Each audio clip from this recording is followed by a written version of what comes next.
Hi everyone, I am Ryan Joseph Piakbang from BSIT 2201 and today I will be demonstrating a Cisco networking configuration called router on a stick using the network address 10.64.0.0/10. Today I will be doing setup VLANs, configure trunk and access ports, assign IP address to our PCs, and verified end-to-end connectivity across different VLANs. So, let's get started. Una ay i-configure muna natin ang IP addresses, subnet mask, and default gateway sa ating mga PCs.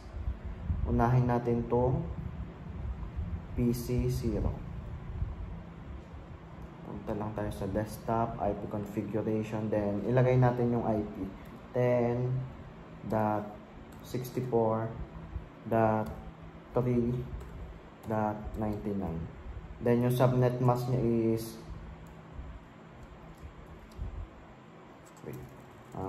255.255.255.240. Then yung default gateway niya is 10.64.3.110. Next is itong PC1.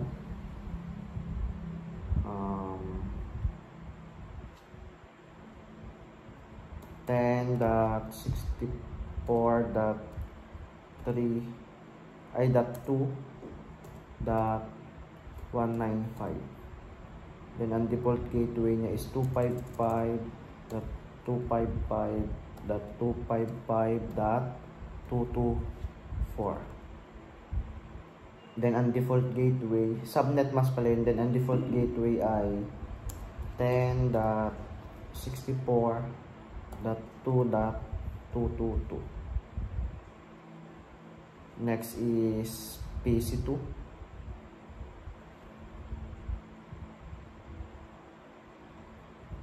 10.64.3.100.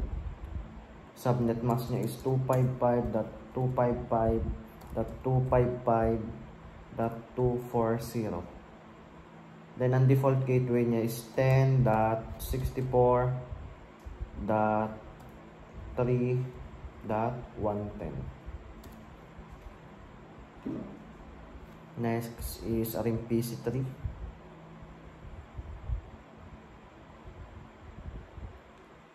Ang IP address niya is 10.64.2.196. Then ang default gateway niya is 255.255.255.224. Subnet mask pala. Then ang default gateway is 10.64.2.222.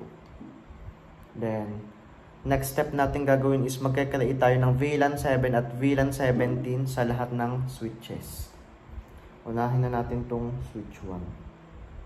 Ito lang tayo sa CLI and enable conft VLAN 17 ay 7 muna pala, 7 VLAN 7. Then lagyan natin ang name na VLAN 7, then exit VLAN 17. Lagyan natin ang pangalan na name VLAN 17.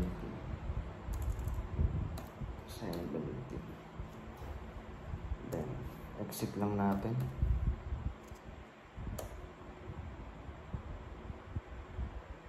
Then next is switch 2. Same process lang din. Enable conft VLAN 7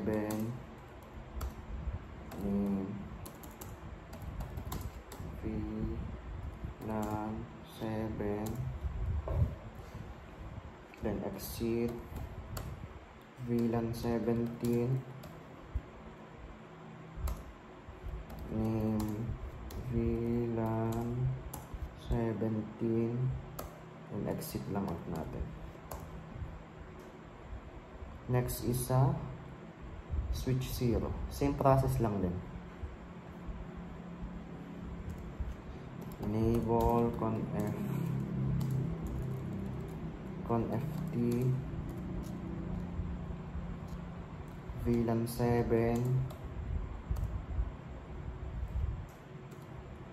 name VLAN 7, exit VLAN 17, name VLAN 17, then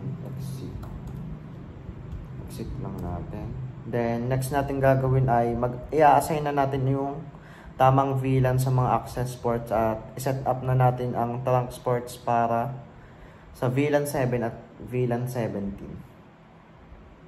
Yan. Unahin natin itong switch 1.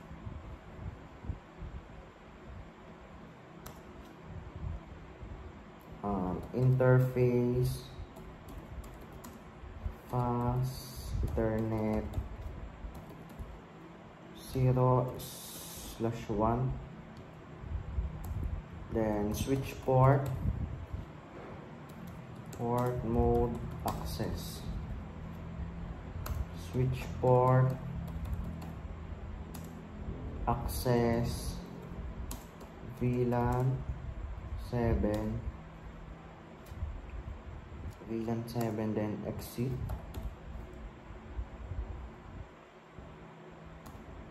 Then interface fast Ethernet 02 naman. Then yun lang ulit. Switch port mode access, then switch port access VLAN 17 naman. Then exit lang ulit natin. Next is interface fast Ethernet 03 naman. Then switch port mode, itatrunk naman natin mode trunk, switch port mode trunk, then switch port trunk allowed VLAN 7 at saka 17. Then exit natin. Then same process din dito sa switch 0. Interface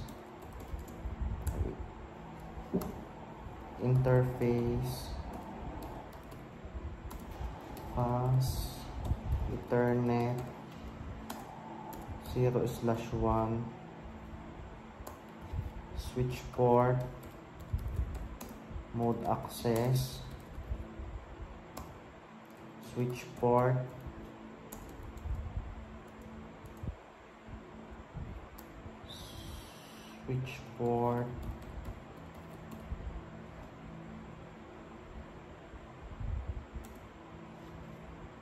trunk, itatrunk allowed natin, allowed VLAN 7, 17, then exit. Next natin ay interface 02, then switch port mode trunk lang natin.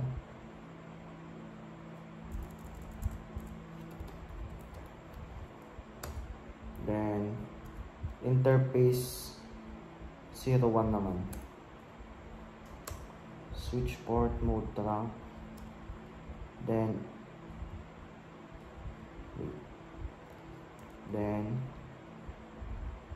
switch port trunk allowed VLAN 7 and 17, then exit natin. Next is 02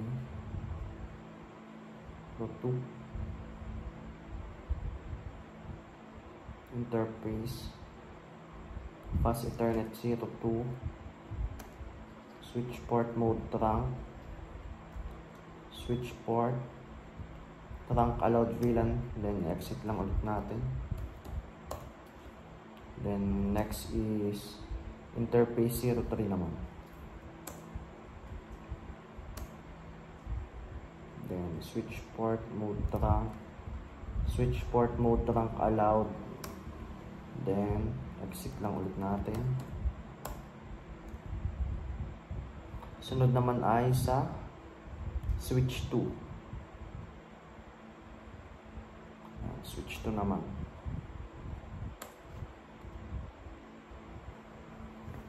Enable interface fast Ethernet 0/1 switch port mode access switch port access VLAN 7 exit. Then interface fast Ethernet 02 naman, then switch port mode access, then VLAN switch port mode access VLAN 17 naman, then exit.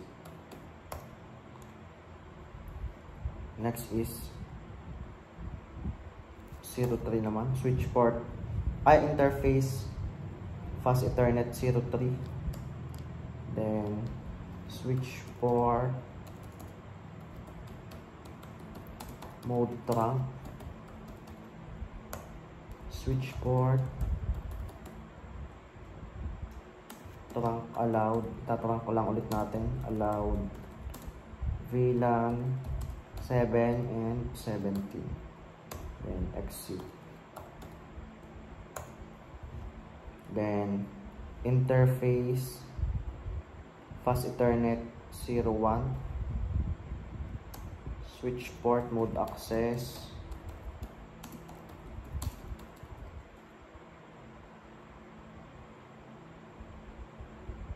switch port mode access switch port access VLAN 7 exit. Then interface 02 naman,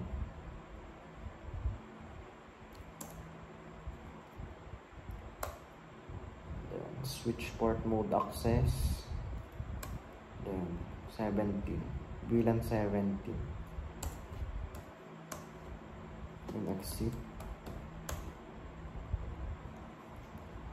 Next is ang next step naman ay pupunta tayo sa router para i-configure ang sub-interface gamit ang encapsulation.1q command at tamang IP per VLAN.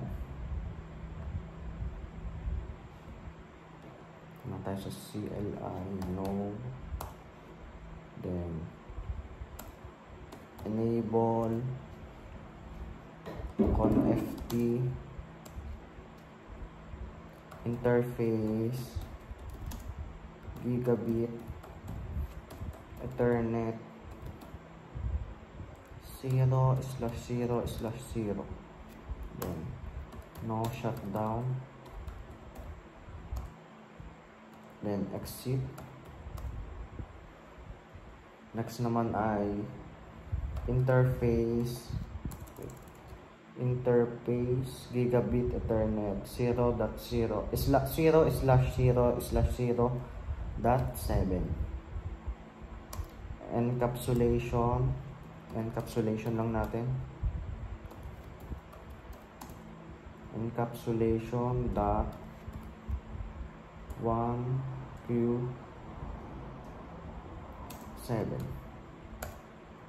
then Ilalagay natin yung IP address 10.64.3.110. Then yung subnet mask na 255.255.255.240. Then exit. Then yung interface gigabit Ethernet 0/0/0.17 naman. Then encapsulation uli natin .1Q17. Then ilalagay uli natin yung IP address 10.64.2.222. Then yung subnet mask na 255.255.255.224. And exit lang natin. And magtetest na tayo kung successful ba ang ginawa nating router NST. Maglalagay lang tayo nitong envelope sa PC0 and PC2. Yan, kita nyo naman successful. PC0 to PC3. In progress lang yan, pero pag inano mo, successful. Then, try natin ang PC1 to, yan, wait, mali. Ito pala. PC1 to PC2. In progress lang ulit yan, pero successful yan. Then, PC1 to PC3. And that's it. Kita nyo naman, successful lahat. And that concludes our router on ST configuration using the network address 10.64.0.0/10 network. We have successfully set up VLANs, configured trunk and access ports, assigned IP addresses on all PCs, and verified end-to-end connectivity across different VLANs. Thank you for watching, and I hope na nakatulong to para maintindihan nyo ang how router on a stick works in a real network setup. That's it, guys. Thank you.